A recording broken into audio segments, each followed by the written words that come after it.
Harbhajan Singh earned himself a surprise recall to the Indian Test team after a gap of more than 2 years when the selectors named the 15-man squad for the one-off Test match against Bangladesh in June.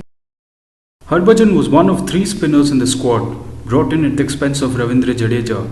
The squad will be led by Virat Kohli, who is one of 7 specialist batsmen in the mix, while 4 pace bowlers were also selected. I think it's interesting. I'm not very sure that you can pick a player for the Test 11 based on his performances in the IPL. That sounds a bit dodgy to me.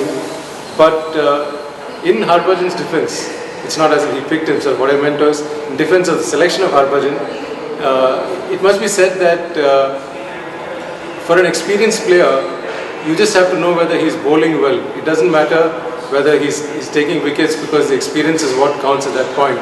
And to that extent, I suppose Harbhajan has been a slightly different bowler in this IPL than we have seen him in the recent past, and certainly since he last played Test match cricket.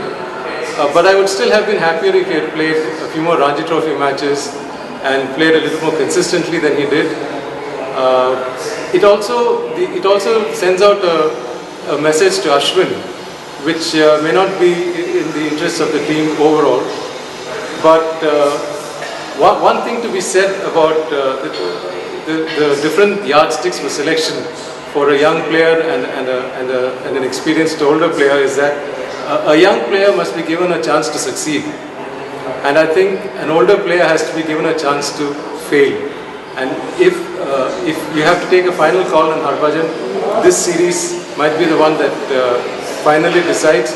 And to a certain extent, I suppose you could take a chance because it is Bangladesh, with all due respect. And I think it makes for an interesting choice, really.